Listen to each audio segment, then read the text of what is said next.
하나님의 축복이 새해에도 좋아요로운 가운데 가득하기를 바랍니다. 요한계시록 6장에 나오는 인해 재앙에 대한 말씀들을 우리가 나누고 있습니다. 이 일은 앞으로 일어날 일이 아니라 지금 일어나고 있는 일이다라고 말씀을 드렸어요. 그러니까 이 일이 앞으로 예수님이 그 멸망 가운데 종말해 주실 일이야라고 이 말씀을 보는 것이 아니라 예수 그리스도께서 이 땅에 오시고 구원을 완성해가는 과정 속에 일어나는 지금 우리가 겪는 일들이다라는 것입니다. 그 일이 우리의 눈에는 때로는 고난처럼 보일 때도 있습니다. 그러나 사실은 구원의 길을 완성해가는 과정 속에 있는 것입니다. 그리고 그 길 위에서 우리가 해야 할 일, 우리가 무엇을 해야 하는가, 그리스도인이 어떻게 살아가야 되는가를 요한계시록은 말씀해 주고 있는 것입니다. 그래서 요한계시록 말씀을 통해 우리가 붙잡아야 될 것은 이런 세대 가운데 정말로 그 일들이 일어나고 있는데 우리는 그러면 어떻게 그리스도인의 삶을 살아가야 되는가, 우리는 무엇을 해야 되는가를 붙잡는 은혜가 있기를 바랍니다. 오늘 말씀에 어린 양 예수 그리스도께서 세 번째 인을 떼셨습니다. 우리 5절과 6절 말씀 한번 같이 읽어보겠습니다.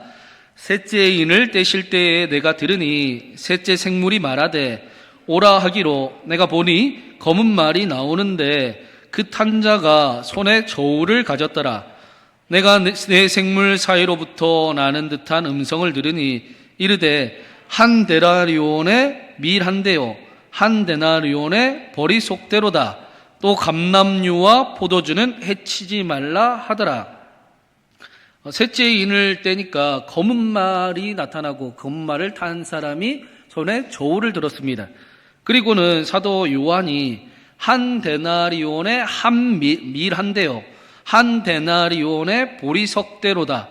또 감람류와 포도주는 해치지 말라라는 음성을 듣습니다. 이게 상황이 사실은 심상치 않은 상황입니다. 검은 말을 탄 사람이 저울을 보통은 들고 오진 않지요. 칼을 들고 오지요. 검은 말을 타고 칼을 들고 올 텐데 저울을 들고 있습니다. 그리고 이 저울은 성경에서 흉년을 통한 심판을 상징할 때 사용이 됩니다.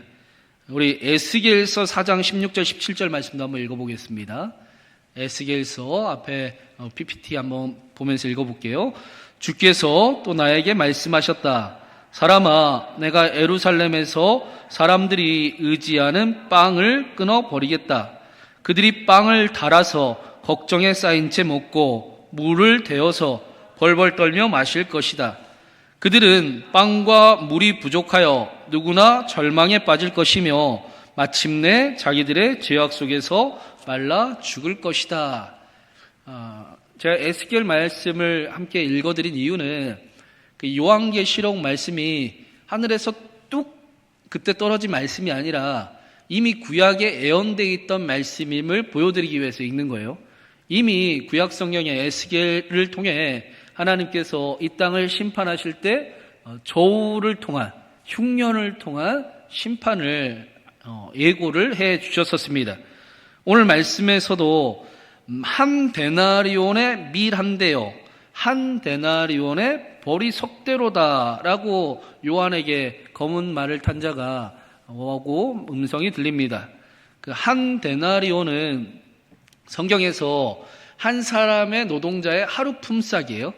하루 품삯을 한 데나리온이라고 이야기를 합니다. 그런데 하루를 온통 수고를 해서 가질 수 있는 것이 무엇이냐? 한 데나리온의 밀 한 대나 보리 석대를 얻을 수 있다라고 말씀합니다. 이게 무슨 말이냐? 흉년으로 인해 물가가 너무 올라가서 하루 종일 일을 해도 밀 한 대, 겨우 밀 한 대, 겨우 보리 석대를 얻을 수밖에 없는 생활의 공고함, 생활의 어려움을 이야기하는 것입니다. 곡식이 완전히 없어져 버리지는 않았지만 그러나 물가가 너무 올라가서 곡식값이 너무 올라가서 쉽지 않은 그런 흉년을 의미하는 겁니다. 하루 벌어서 온 식구가 먹고 살아가야 하는데 그게 어려워지는 상황을 이야기하는 거예요. 근데 6절에 보니까 이어지는 음성이 감람류와 포도주는 해하지 말라라고 말씀합니다. 밀과 보리는 꼭 먹어야 되는 그 음식이지만 감람류와 포도주는 그렇지는 않습니다. 그런데 감람류와 포도주를 해치면 안 됩니다. 꼭 먹어야 되는 밀과 보리를 위해 요세푸스의 그 기록에 따르면 그 감람류, 포도나무 밭을 허물고 밀을, 보리를 심기도 했습니다. 그런데 그러면 안 된다라고 지금 이야기를 하는 겁니다. 감람류와 포도주를 해치면 안 된다. 그런데 겨우 하루 종일 일해서 밀 한 대와 보리 석 대밖에 살 수가 없다라는 말씀은 무슨 의미냐? 밀과 보리가 없어서 물가가 치솟고 치솟는데도 그래서 서민들의 고통은 더 심해지는데 넉넉한 사람, 여유 있는 사람들을 위해 즐길 수 있는 감람류와 포도주는 없애면 안 된다. 그런 심판의 세대가 올 것이다 라고 이야기하는 거예요. 가난한 사람들의 삶은 더 고통스러워지고 넉넉한 사람들의 삶은 더 넉넉해지는 부익부 빈익빈의 모습이 마지막 때에 셋째인을 뗐을 때 나타나는 모습이라는 것입니다. 그런데 그 모습은 감람류와 포도주를 바르는 사람이 밀 없어서 고통하는 사람들을 쳐다보지 않습니다. 그렇게 나누려고 하지도 않습니다. 셋째인이 떼어진 말씀은 처음 말씀드린 것처럼 지금 우리가 살아가는 세대에 겪는 일들을 우리에게 그대로 보여주고 있습니다. 어느 곳에서는 하루에도 수백 명의 아이들이 굶어 죽어 가는데 어떤 곳에서는 음식물 쓰레기가 넘쳐납니다. 청파감리교회 목사님이 이런 오래된 세길이라는 책에 이런 글을 이야기를 하신 적이 있어요. 예수 그리스도는 가난한 자들의 모습으로 우리 가운데 오신다라고 고백하면서 여전히 값비싼 음식을 먹어야 체면이 차려지고 호텔에서 대접을 받아야 대접받은 것이라고 여기는 우리들, 굶주려가는 죽어가는 북한 동포들이 불쌍하다고 눈물을 지으면서 먹다 남은 음식 쓰레기가 넘치는 교회의 주방이라니 모순입니다. 아이러니입니다. 엉터리입니다. 오늘 우리에게 필요한 것은 일용할 양식을 주시옵소서가 아니라 일용할 배고픔을 주시옵소서라고 해야 합니다. 과식으로 항상 속이 더부룩하고 꼭 필요해서가 아니라 습관으로 음식을 삼키는 이 왜곡된 식사를 청산하지 않는 한 우리는 거룩의 길에 들어설 수조차 없습니다. 우리에게 필요한 것은 일용할 양식을 주시옵소서보다 어쩌면 일용할 배고픔을 주시고 일용할 양식을 나눌 수 있게 하여 주시옵소서라는 기도가 필요할 것입니다. 루터는 우리가 하나님께 일용할 양식을 주시옵소서라고 기도를 하면 하나님께서 이렇게 응답을 하신대요. 하나님께서 응답하실 때 곡식을 심고 거둘 수 있는 농부와 그 밀가루로 빵을 만들 수 있는 제빵사와 그리고 우리의 음식을 준비하는 사람들을 통해 우리의 기도에 응답하신다라고 이야기했습니다. 다시 한번 우리가 하나님 앞에 일용할 양식을 주시옵소서라고 이야기를 하면 그 밀을 재배하는 농부와 그 밀을 가지고 빵을 만드는 제빵사와 그 빵을 가지고 우리에게 음식을 제공하는 사람을 통해서 우리의 기도에 응답이 된다라는 겁니다. 그냥 하늘에서 그 일이 이루어지는 것이 아니라 우리 모두의 신령한 사역을 통해 우리에게 하나님의 응답이 임한다라고 가르치는 겁니다. 그래서 우리는 각자의 삶의 자리를 신성한 영역으로 여기고 최선을 다해 우리가 해야 할 일을 감당하며 살아가야 한다라고 이야기하는 겁니다. 그래야 이 땅에 일용할 양식이 이루어질 수 있습니다. 책임감 있는 우리의 삶을 통해 그 일이 이루어질 것입니다. 그리고 그리스도인들은 마지막 때에 일용할 배고픔을 주시옵소서라는 기도로 구원의 여정을 걸어가야 하는 것입니다. 그리고 오늘 말씀에 이어서 예수님께서 네 번째 인을 떼시자 온갖 종류의 죽음들이 등장을 합니다. 말씀이 좀 무섭지요. 우리 7절, 8절 말씀도 같이 읽어보겠습니다. 넷째 인을 떼실 때에 내가 넷째 생물의 음성을 들으니 말하되 오라 하기로 내가 보매 청황색 말이 나오는데 그 사망이니 그들이 땅 4분의 1의 권세를 얻어 검과 흉령과 사망과 땅의 짐승들로서 죽이더라. 그 넷째 인을 떼자 청황색 말을 탄 자가 나타났고 그 이름이 사망입니다. 이 말씀이 이렇게 으시시합니다. 무섭지요? 이 청황색이 헬라어로 잿빛, 암갈색 혹은 죽은 시체의 색깔을 의미하는 겁니다. 그래서 청황색 말 탄 자를 음부, 지옥, 멸망이 따라가고 있습니다. 그 길 끝에 사망이 있다라는 겁니다. 그리고 또 이어서 땅의 4분의 1의 권세를 얻어서 검과 흉령과 사망과 땅의 짐승들로서 살해를 저지른다라고 말씀합니다. 여기 사망이라는 단어는 전염병을 의미하는 단어입니다. 그래서 고대 세계에서는 지금도 마찬가지지만 전쟁이 일어나면 기근이 발생할 수밖에 없지 않습니까?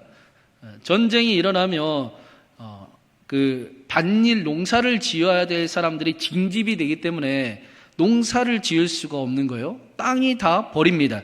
그래서 자연스럽게 흉년이 오고 굶주림이 찾아올 수밖에 없습니다. 기근이 있는 곳에 당연히 배고픈 사람들이 있고 배고픈 사람들은 배고픔을 참지 못하여 아무거나 먹을 수밖에 없습니다. 있으면 마실 수밖에 없습니다.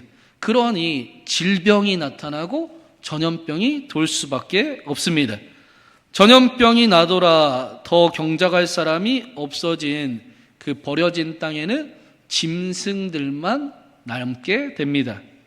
그 성경의 하나님의 심판은 칼과 기근과 전염병으로 표현을 자주 해요. 하나님의 심판이 나타나는 모습을 의미하는 겁니다. 전쟁과 흉년과 전염병이 네 번째 인의 말씀처럼 사망을 향해 우리를 이끌어가고 있습니다. 예수님의 마지막 때에 많은 사람들이, 세상 사람들이 그곳이 죽으러 가는 것 알아요.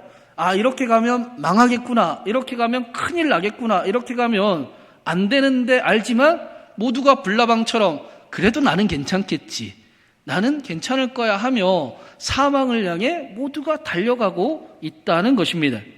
그런데 이 네 번째 인을 떼신 분이 예수님이잖아요. 예수님이 이 네 번째 인을 떼시니까 칼과 기근과 전염병과 질병들이 나타나 사망으로 이끌었습니다.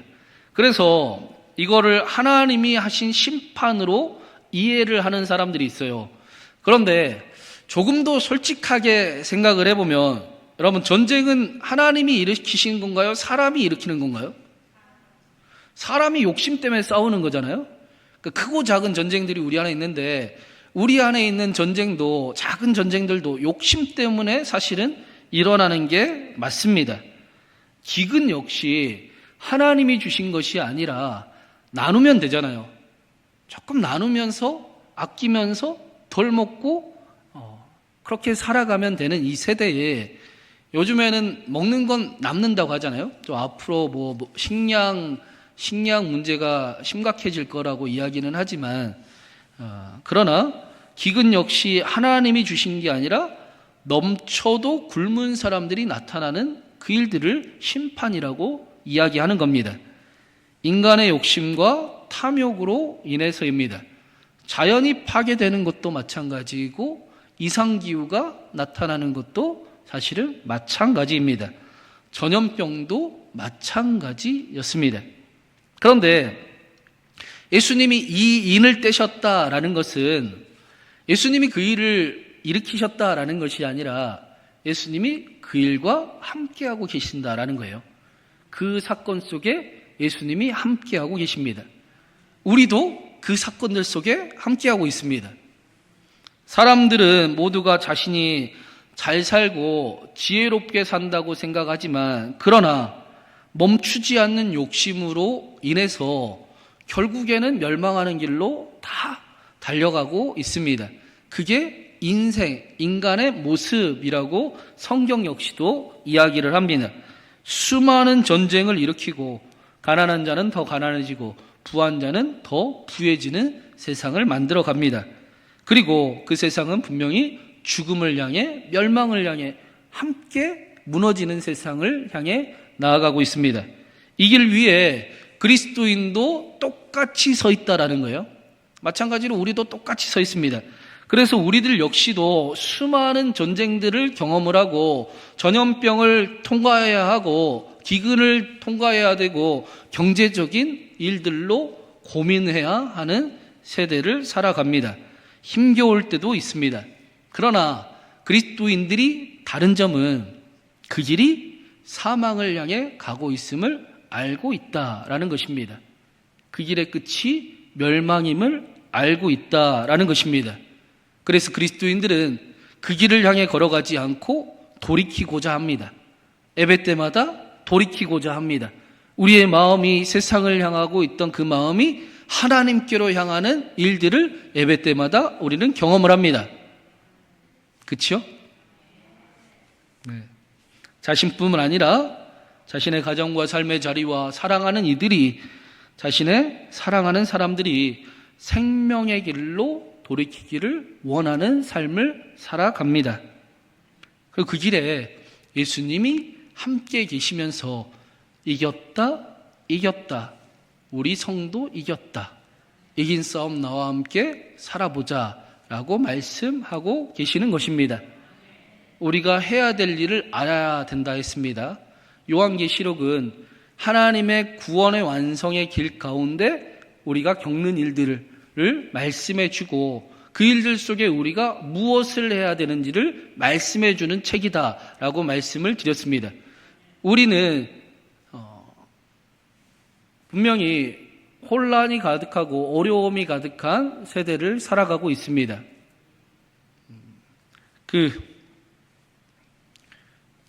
다른 종교에서는 그 사투리도 쓰더라고요. 지랄 발광이라는 사투리도 쓰고 그 세상의 아픔을 향해서 이야기도 하고. 근데 모르겠어요. 교회는 어느 순간 이게 생각이 달라서 그런 건지 아니면 더 심각한 거는 나하고는 상관없는 일이어서 그런 건지 그게 더 심각한 일이겠죠. 그래서 세상의 아픔과 세상의 어려움에 관심 갖지 않으려고 합니다. 나는 괜찮겠지. 모두가 멸망을 향해 가도 나는 괜찮을 거야. 나는 하나님 믿으니까 라고 착각하는 그런 교회의 모습을 우리가 보기도 합니다. 그러나 요한계시록은 우리에게 우리의 역할을 우리에게 행하라 라고 말씀을 합니다. 사망과 아픔을 향해 달려가는 이 세대 가운데 함께 그 일을 가슴에 품고 기도하라 라고 말씀합니다. 우리에게 맡기신 거룩한 사명과 신령한 일들을 사역을 기억하고 최선을 다해 우리가 해야 할 일을 서 있는 자리에서 행하라 라고 가르치고 있습니다. 오늘 제주항공에 큰 아픔이 있어요. 그 일을 위해서도 함께 기도하고 아까 올라오기 전에 봤더니 사상자가 60명 이상이 되던데 한 명이라도 더 구조될 수 있기를 함께 기도하고, 또 이 나라의 아픔과 이 나라에 일어나는 일들과 하나님의 구원의 완성에 관심 가지고 하나님의 나라를 향해 나아가는 우리가 해야 될 일을 맡겨진 자리에서 최선을 다하는 저와 여러분 되기를 간절히 바랍니다. 그리스도인으로 살아가는 마땅한 모습을 고민하고 그리스도인의 역할을 감당하며 이 어두운 세대에 그러나 여전히 하나님의 나라를 이루는 꿈꾸는 사람들이 있음을 보여주고 또 기도하고 또 이루어가는 저와 여러분이 우리 신광교회가 되기를 주님의 이름으로 축원합니다.